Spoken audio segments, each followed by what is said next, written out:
Hi everyone. This is a little bit of an introductory video to the concepts we will be covering in class on Tuesday. You will need this information in order to participate in the class activity on Tuesday, so please make sure and pay attention, take some notes if you think it would be helpful. Also, there is a document attached to this email that has all of the definitions listed for Chapter 1, Section 3, so that way you don't have to write them all out because there are quite a few. In fact, I'm not going to write them out in the video. I'm simply going to read them off of the paper that I sent you in this email, so that way it just saves time and writing for everyone. Okay, let's get started. All right, so in Chapter 1, Section 3, we are talking about the process of a statistical study. So probably the most important thing to know about a statistical study is, what is it? And what a statistical study is basically it's a study in order to answer a question. One of my favorite questions of all times is Pepsi versus Coke. I remember growing up and seeing so many commercials about this. So, for example, that could be a statistical study question. So, a statistical study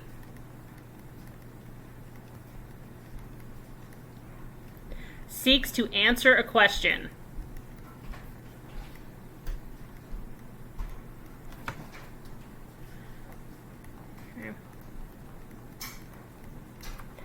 Like Coke versus Pepsi. Okay? Now, of course, not all questions that statistical studies seek to answer are so trivial as the preferred flavor of soda of the United States. We also use them such as, how do gorillas behave in captivity? Or in the medical field, does taking 80 milligrams of aspirin in the morning help prevent heart attacks?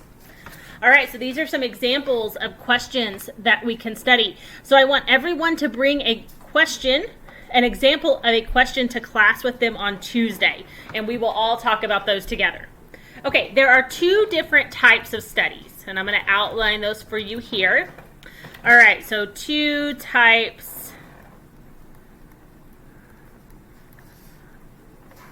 Technically, it's statistical. I'll add that in here. Okay. All right, so the first one is an observational study.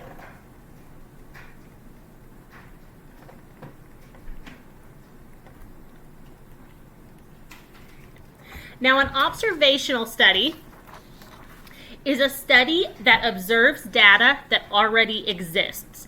This is the first definition on the handout I sent you.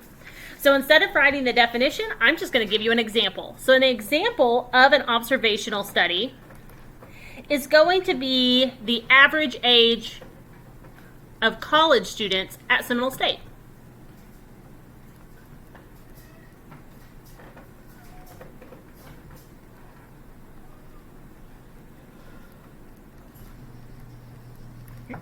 This is data that already exists, and we just basically have to find it.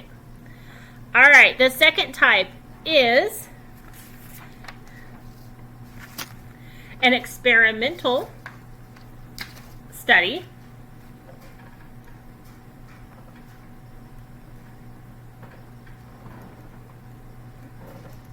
And this is a study that generates data to help identify cause and effect relationships.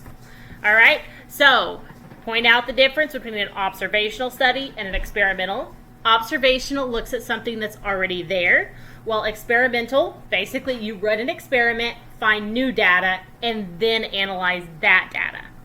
For example, an experimental study would be scientists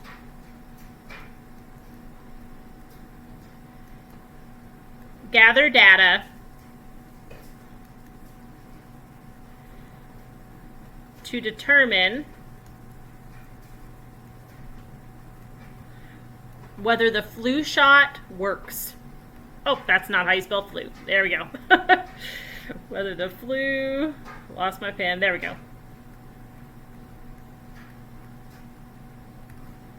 All right, so basically the way to think about it is If you think that you could have like a science experiment about it, then it's probably an experimental study. Okay? All right, so just a few more details about observational studies.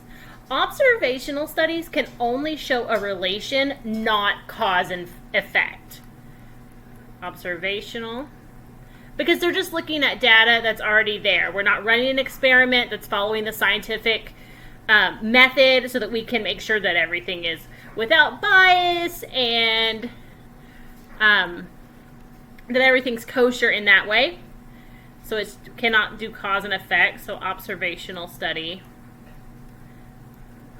Only a relationship. And what I thought was interesting when I was reading through this portion of the book and I saw this part was that explains why in news articles when they're talking about different medical studies they've done, they say, well, this is self-reported data and it shows a relation but not cause and effect. And that's because it was an observational study. Okay? All right, so in order to have a good study, the researcher should try to choose a representative sample. All right? So a representative sample is a sample that has the same relevant characteristics as the population and does not favor one group from the population over another.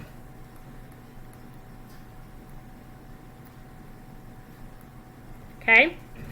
So for example, say that, and I'm going to try something new here. I just got this drawing thing. I'm going to try different colors.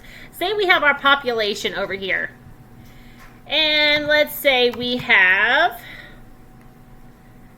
2 red people,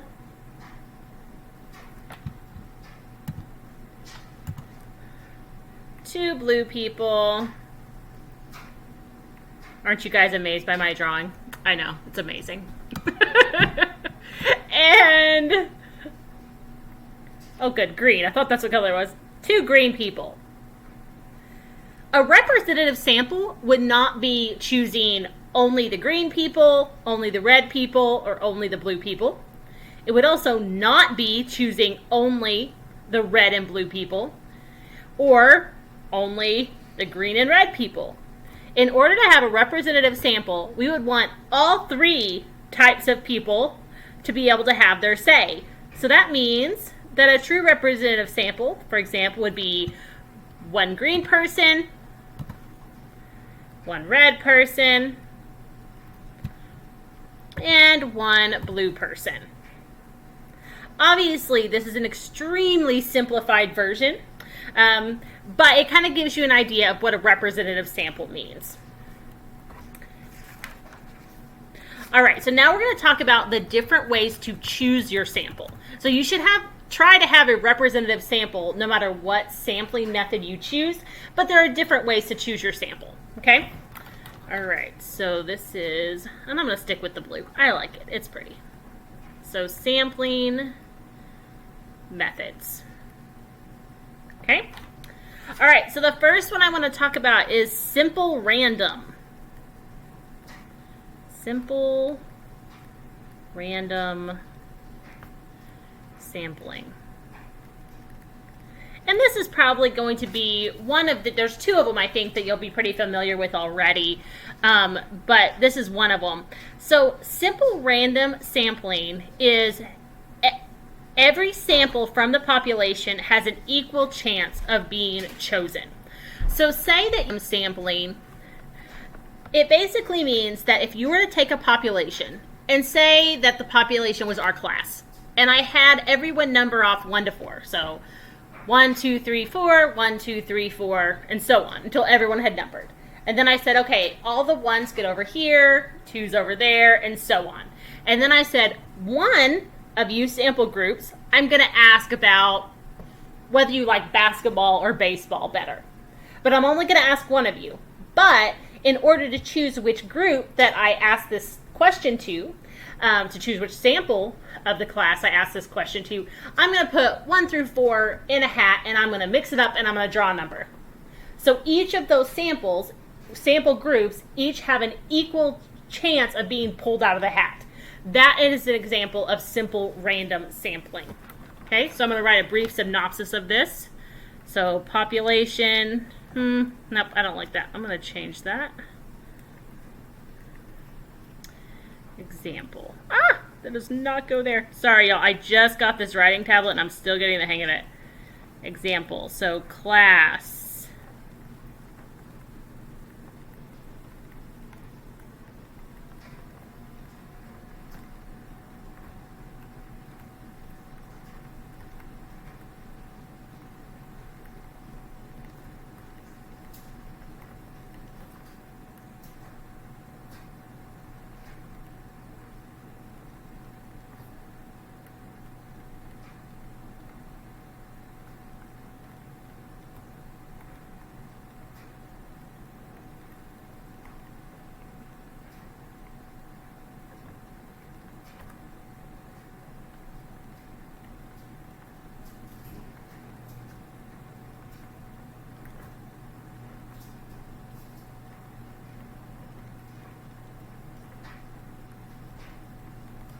All right, so that's one kind. Now we're going to go on to the second one, which is stratified sampling.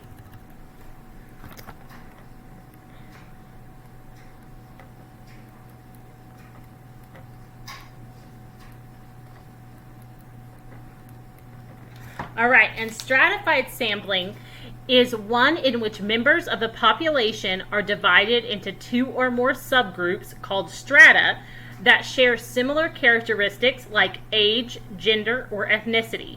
A random sample from each strata is then drawn.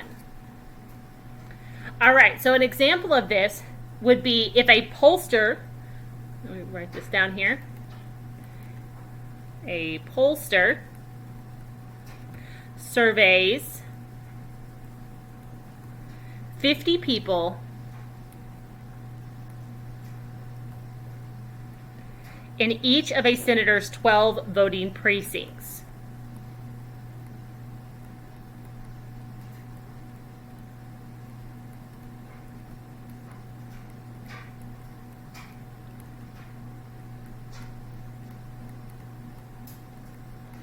In this situation, the strata is the precinct. So what we're doing is we're taking the population that is underneath, or that is the voting constituency of the senator. We're breaking it up into 12 voting precincts, and then we're choosing a sample from each of those precincts. Okay? All right, let's look at another kind of sampling. Our next kind of sampling is cluster sampling.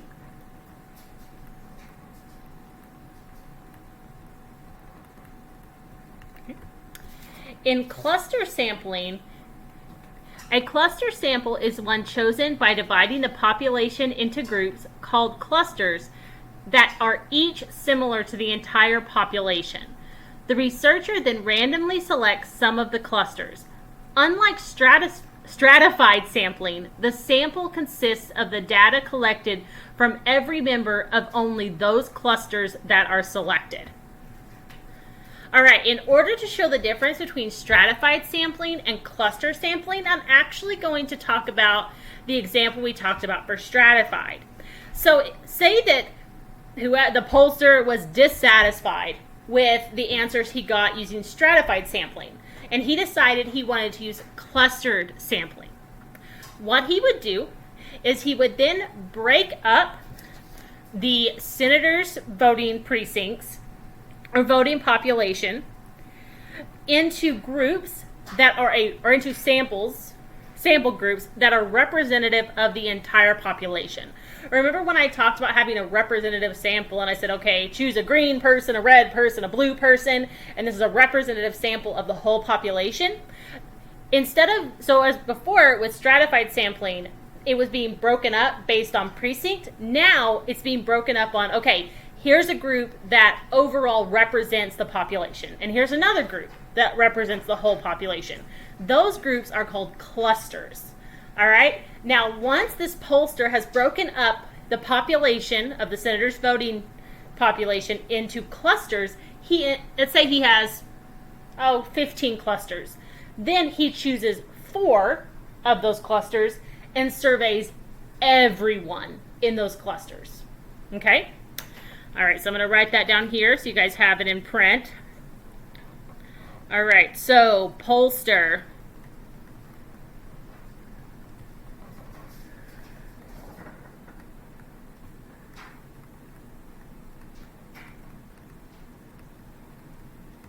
Into 15 clusters.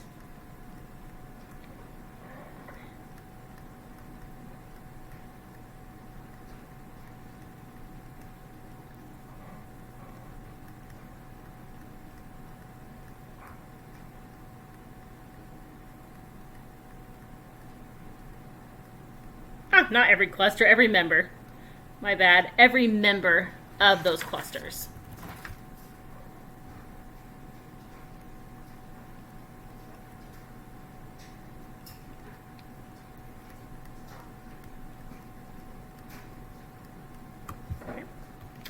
All right, so now let's look at systematic sampling.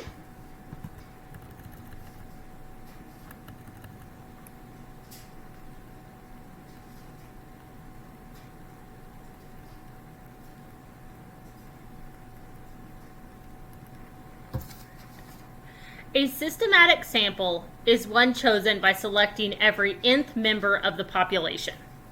So I like this one because it's pretty straightforward. When it says choose every nth member, a good example of that is with quality assurance. So a lot of times companies, in order to assure that their products are good quality, they will inspect every 10th thing manufactured. Okay, so that's exactly what this is. So a manufacturer ensures quality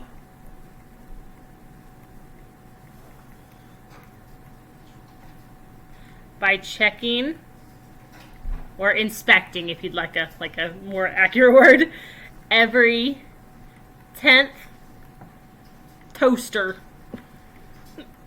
made. Okay. All right, and our last type of sampling, which I think this is going to be another type you guys are very familiar with, is called convenience sampling. All right. Convenience sampling is one in which the sample is convenient to select. It is so named because it is convenient for the researcher. Because this method often leads to members of the sample all having a similar characteristic, it is prone to creating non-representative samples. An example of this would be if you ask the first 10 people that walk into a gas station whether they preferred ethanol gas or non-ethanol gas. You're not worried about it being representative of the population.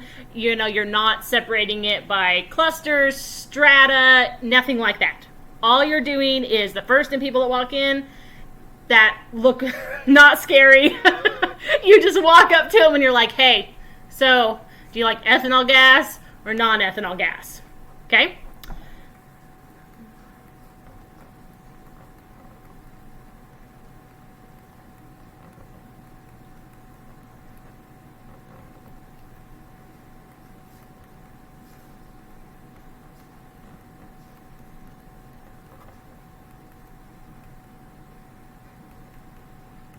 Oh, that's supposed to say like E10 gas or no ethanol gas. All right.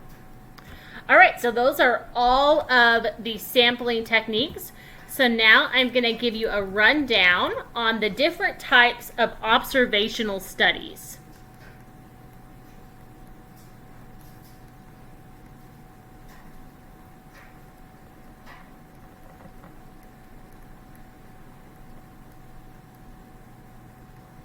Okay. The first one we're going to look at is a cross-sectional study.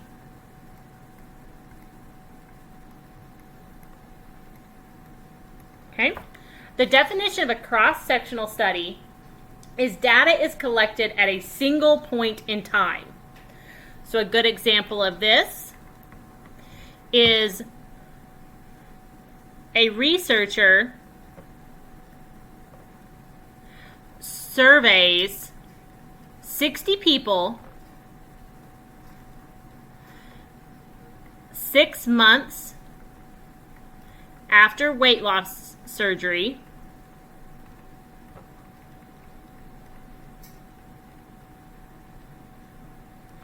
to see how much weight they have lost.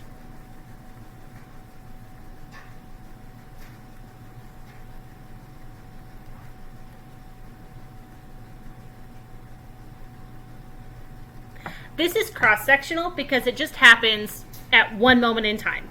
He just showed up at 6 months and said, okay, how much weight have you lost?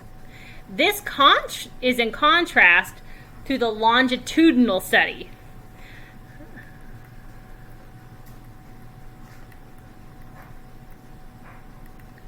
Oh goodness, I'm gonna have a hard time with that word. Longitudinal study is one where data is gathered by following a particular group over a period of time.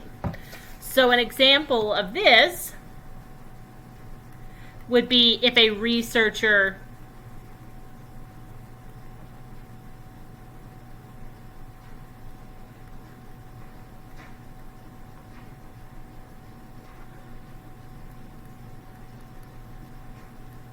followed a group of people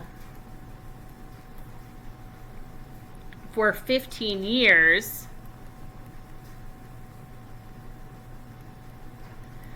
to see the long-term effects of weight loss surgery.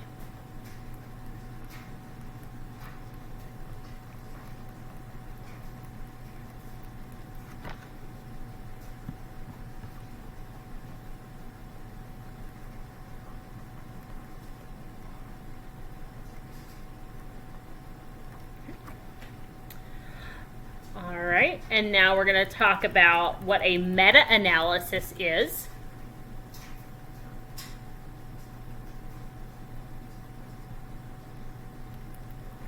All right, a meta-analysis study is a study that compiles information from previous studies. So this is a type of observational study, and it's because they're not running an experiment on their own. All they're doing is they're going back and reading studies from other people and compiling all of that information into one study.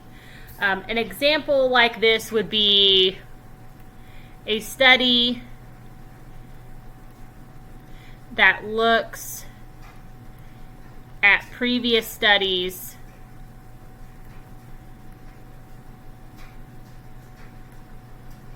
on life at a zoo for penguins. I don't know how to spell penguins. Okay, I think that's how you spell penguins, y'all. My apologies if it's not. All right, case study. All right, a case study is one that looks at multiple variables that affect a single thing. Okay? All right, so for example, this would be a study where meteorologists study the Indian Ocean to try to identify warning signs that a tsunami is coming. Sorry, let me back up. I made a mistake. I read that wrong. This is one, I was like, I didn't think that sounded right. This is one where meteorologists study the event of the Indian Ocean tsunami and look at the variables around that tsunami to identify if there were any warning signs that we missed. Okay.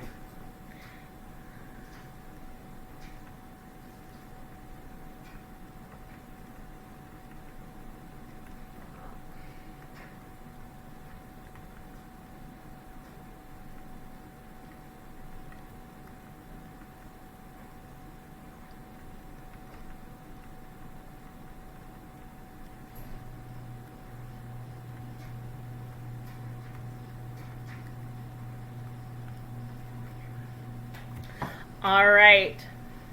So there you can see the difference between a meta-analysis and case study. Meta-analysis definitely its own special animal, looking at previous studies that cover a certain topic, whereas a case study looks at a singular event and looks at the variables around that singular event, like the Indian Ocean tsunami.